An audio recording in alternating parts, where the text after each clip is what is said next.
درود بینندگان گرامی، در تقویم تندرستی سنه 21 ایون همچون روز جهانی یوگا تجلیل می شود. از این رو ما تصمیم گرفتیم در رابطه با این روز در نشر امروزه برنامه راجع به منفعت‌های یوگا برای صحتی یادآور شویم.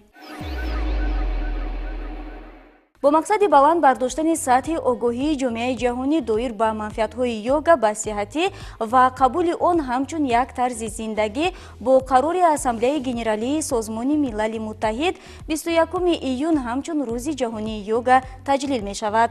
این جشن بار نخست با تشبوس سروزیر هندوستان نریندرا مودی ماه ایون سال 2015 تجلیل شده بود و سنه تجلیل نیز از جانب او انتخاب گردیده است و می باید گفت که این تصادفی نیست. هندوستان زادگاه یوگا بوده، آنجا یوگا هنوز از زمانهای قدیم آموزانیده میشد. انتخاب سنه به درازترین روز سال برای نصف جهان راست آمد. سنه بالاذکر یعنی روز تجلیل یوگا با فعالیت آفتاب علاقمند است و برای بسیاری از ملت‌ها ارزش معینی دارد و همچون روزی که در نیمه آن آفتاب در بلندی ماکسیمالی از افق است مشهور می باشد.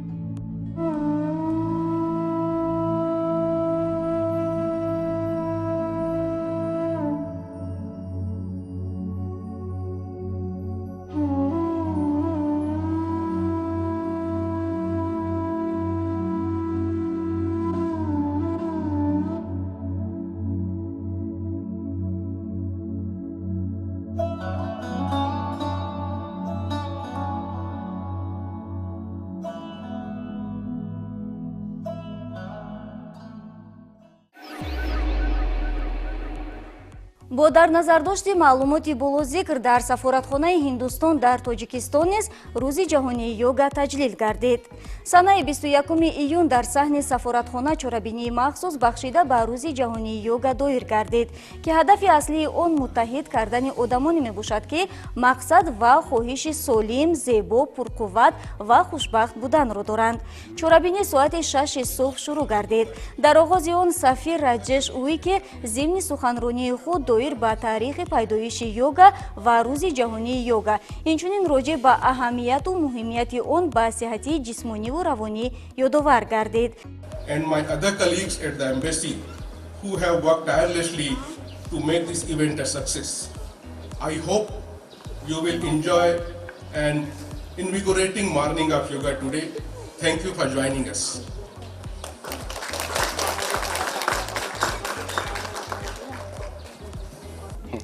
So today we are celebrating international. امروز ما روز بین المللی یوگا رو تجلیل میکنیم و میخواهیم از این طریق مردم جهان رو با فلسفه یوگا و فایده های یوگا به سلامتی انسان آشنا نماییم تا اینکه تعداد بیشتری از مردمان رو به این نوع ورزش جلب کنیم. Bring more people to practice yoga. Yoga we consider as one of the invaluable gift.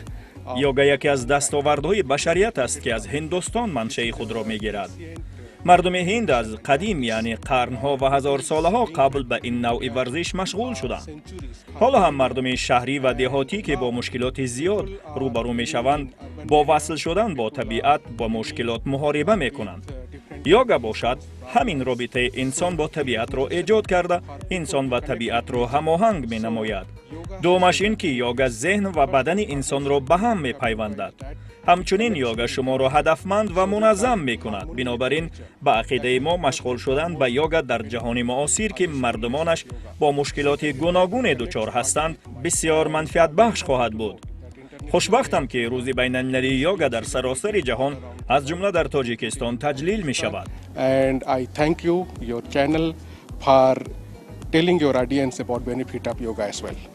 سپس برای حاضرین از جانب مربیان یوگا که در خود سفارتخانه برای خواهشمندان مشغولیت‌های یوگا را می‌گذرانند بعضی حرکت‌های آن نمایش داده شد.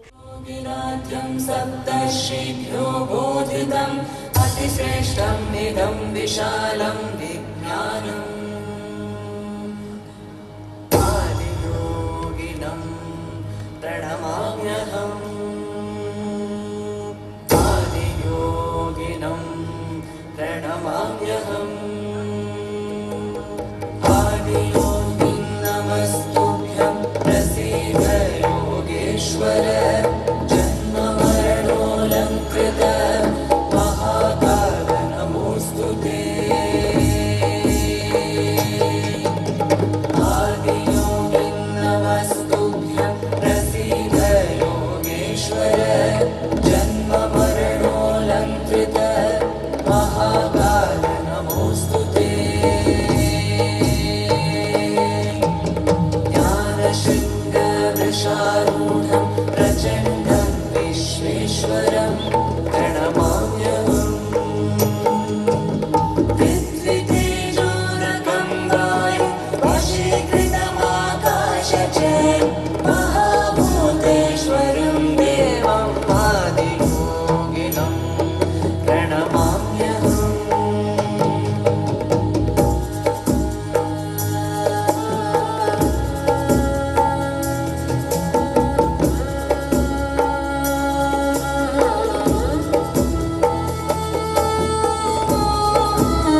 дар идомаи он бошад ҳозирин зери роҳбарии яке аз мураббиёни собиқадори йога Умеда Пирматова машқҳои йогаро иҷро намуданд. Отпускаем ручки вниз, подбородочек отпускаем, расслабьте плечи, шею. И на вдохе подбородок вверх. На выдохе медленно подбородок вниз. Очень аккуратно вверх вдох.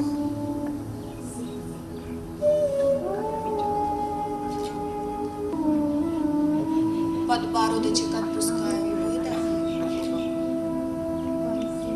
За макушку тянемся вверх. Сделали вдох и разворачиваемся по правому плечу. Вдох, центр. Выдох по левому плечу. Ага, вдох. Все синхронно с дыханием. Выдох. Вдох. Выдох, спинку держим вытянутой прямой. Последний раз вдох. Right side. Exhale. Inhale. Center. Left side. Exhale. Inhale. Center. И наклон. Правое ушко, правое плечо.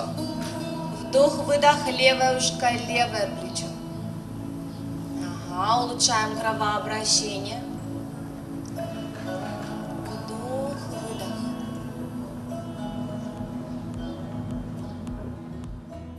йога амалия ё худ машғулияти қадимии ҷисмонӣ ва равонӣ буда мафҳуми он аз санскрит ибтидо мегирад ва иттиҳод ва ё пайвастагиро ифода менамояду рамзи иттиҳоди ақлу ҷисм мебошад. Ҳамин аст ки йога барои яке усули оромиш ва барои дигаре беҳсозии бадан мебошад. Муносибати одамони мамлакатҳои гуногун ба таълимоти қадимии Ҳиндустон яъне йога ҳамчун шакли махсуси ҷаҳонбинӣ ва худтакмилдиҳӣ онро хеле маъмул гардонидааст.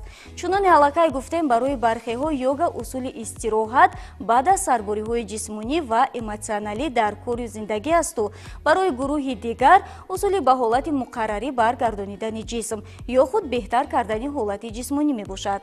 Бархеи дигар бошанд баъд аз машғул шудан ба йога муносибати худро ба муҳит, атрофиён ва ба худ беҳтар менамоянд, яъне ҳаётро бо диди нав қабул мекунанд.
мутахассисон ҷиҳати нигаҳдорӣ ва беҳсозии вазъи сиҳатӣ ҳамчунин зебоии бадан иҷроиши машқҳои ҷисмонӣ ва умуман машғул шудан ба намудҳои гуногуни варзиш аз он ҷумла фитнес маҷмӯи машқҳои ҷисмонии мустаҳкамсозандаи системаи мушаку устухонӣ шиноварӣ ва аквааэробика физиотерапия ва йогаро тавсия медиҳанд. ҳама машғулиятҳои зикргардида ба саломатӣ таъсири мусбӣ мерасонанд, аммо миёни онҳо йога диққати махсусро ҷалб менамояд. Чунон мураббиёни йога мегӯянд машғулиятҳои йогаро ҳама пиру ҷавон, марду зан ва кӯдакон иҷро намуда манфиати зиёде ба даст оварда метавонанд.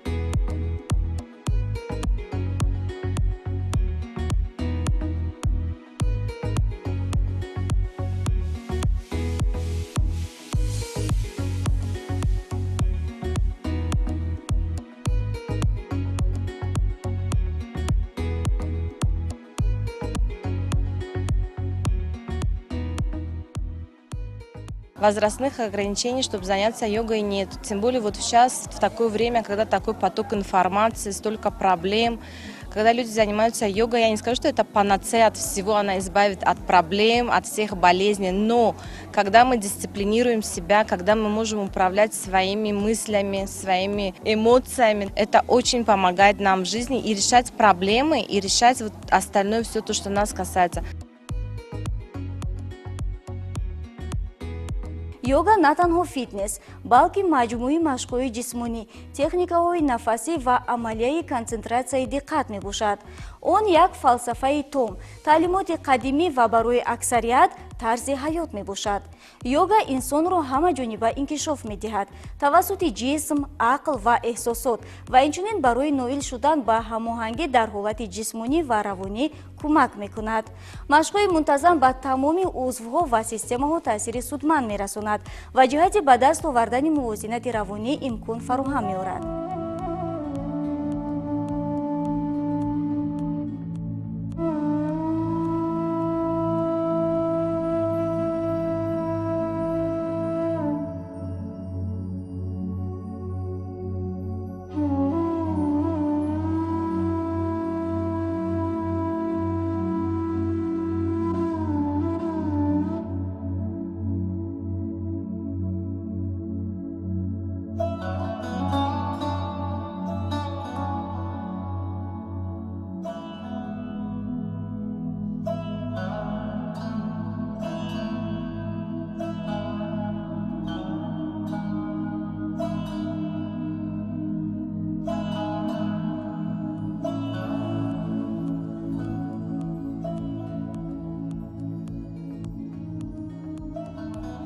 Не так, чтобы йога меняла ритм вашей жизни, она должна войти в ритм вашей жизни, она должна быть частью вашей жизни. Поэтому прежде чем заняться каким-либо спортом, сперва хорошенечко подумайте, будете ли вы в дальнейшем им заниматься, чтобы не было такого, что вот вы пошли 2 раза растягиваетесь, где-то что-то болит и говорите: ой, нет, это не мое. Первое время будут какие-то боли, но это нормально. Мышечная боль – это нормально. Примерно через 2 месяца вы уже почувствуете улучшение в своем организме, улучшение в своих суставах, подвижность ваших суставов будет намного лучше уже, чем прежде.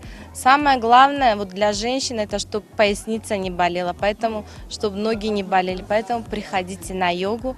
доир ба манфиатҳои йога мутахассисон хеле зиёд гуфтаанду мегӯянд. худи мо низ дар якчанд нашри қаблии ҳамин барнома роҷеъ ба ин мавзӯъ борҳо гуфта будем. аз ин рӯ мо зарур ҳисобидем манфиатҳои йога ба сеҳатиро аз нафаре пурсон шавем, ки онро дар ҷисми хеш таҷриба кардааст ё худ эҳсос намудааст.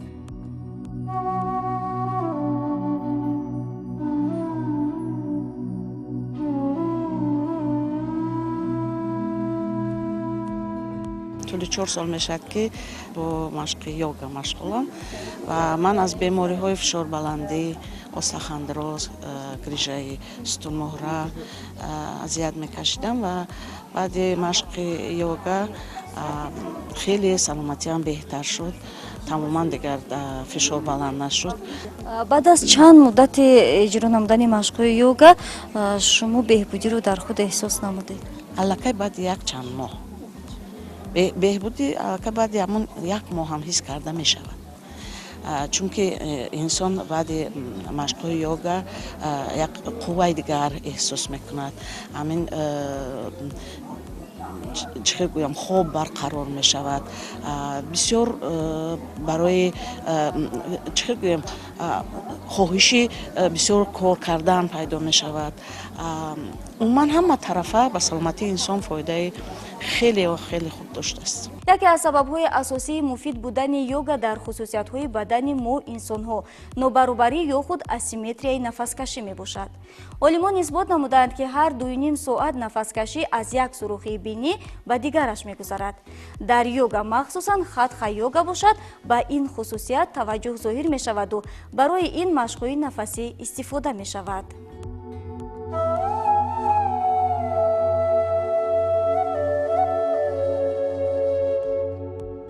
من توصیه می‌دهم که هر کسی که از فشار بلندی، از وزن зиёд, аз бемориҳои дил, нафаскашӣ, ҳатто қанд.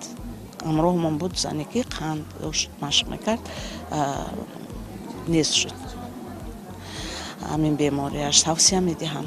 роҷеъ ба манфиатҳои йога барои организм дар маҷмӯъ муфассалтар гӯем агар он ҳолати сутунмуҳра ва қоматро беҳтар менамояд. аз танҳо фишориши торҳои асабӣ ва дар заминаи он дард дар тахтапушт ва гарданро бартараф менамоянд. хавотириро кам, тарсро бартараф намуда барои ором шудан ва беҳтар намудани ҳолати умумии бадан мусоидат менамояд. ин далел илман тасдиқ ва асоснок гардидааст. машғулиятҳои мунтазами йога ҳамчунин барои мубориза бо зиёдвазнӣ кӯмак мерасонаду намуди зоҳирии ҷисмро зеботар мегардонад. ба гуфтаи мутахассисон асанҳо таъсири мураккаб доранд. мубодилаи моддаҳоро метезонанд, ба раванди ҳазми хӯрок таъсири мусбӣ мерасонанд, мушакҳоро мустаҳкамтар месозанд, фаъолияти дилу рагҳоро ба эътидол меоранд.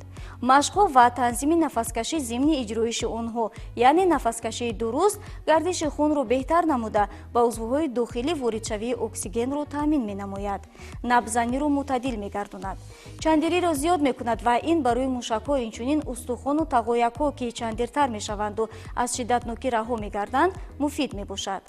манфиати дигар ва муҳими йога ин аст ки қобилияти муҳофизатии бадан ё ба истилоҳи тиббӣ иммунитетро мустаҳкам мегардонад. гап сари он аст ки асанҳо ё содатар гӯем агар ҳаракатҳои йога ба кашишхӯрӣ ва ёзиши мушакҳо мусоидат менамояд ва ин дар навбати худ гардиши лимфаро беҳтар менамояду бо ин роҳ организм аз партовҳои ҳуҷайраҳову токсинҳо раҳо мегардад.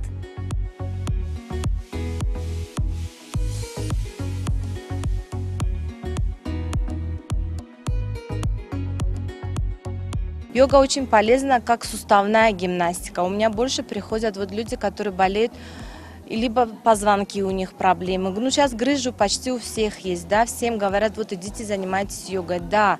Но прежде чем вы будете заниматься йогой, нужно пройти консультацию врача. У некоторых гипотония, у некоторых гипертония. Это нужно каждое вот это все учитывая, заниматься йогой все равно полезно. Ко мне приходят женщины, которые им больше 70 лет. Они каждый день ходят на йогу. Это уже такая дисциплина, что вот они, пропуская йогу, уже как бы угрызение совести. Мы не пошли, мы не занимались, это целый день они себя потом будут грызть, что вот это у них осталось. Поэтому вот, мне кажется, что сейчас немножко привести свои мысли в порядок, собраться, йога это поможет. хулоса йога барои организми мо инсонҳо новбаста аз сину сол, ҷинс ва касбу кор аҳамияти калон дорад. аммо бояд дар хотир нигоҳ дошт ки бо вуҷуди манфиати хеле зиёд доштан дар сурати иҷроиши нодуруст он хатарнок буда метавонад. зеро иҷроиши баъзе ҳаракатҳо бидуни кӯмак душвор асту баъзе намудҳо чандирии махсусро талаб менамояд ва баъзе асанҳо бошад ба ин ё он гурӯҳи одамон тавсия дода намешавад. машқҳои нафасӣ бошад аз асанҳо дида душвортар асту дурустии иҷроиши онҳоро танҳо мураббии таҷрибадор баҳо дода метавонад.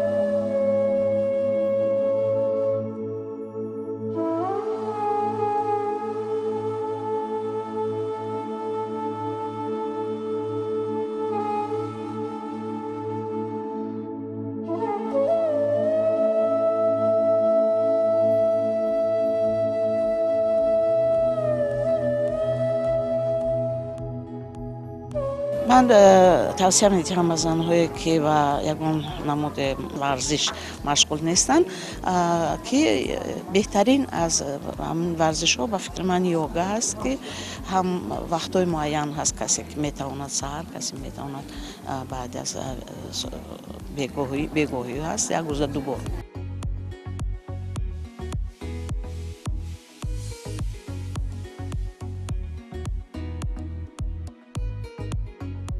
бо умеди он ки маълумоти пешниҳодгардида роҷеъ ба аҳамияту муҳимияти йога барои ҷисми мо инсонҳо бароятон ҷолиб ва муфид буд, нашри имрӯзаро ба анҷом мерасонем. падруд то дуруди дигар.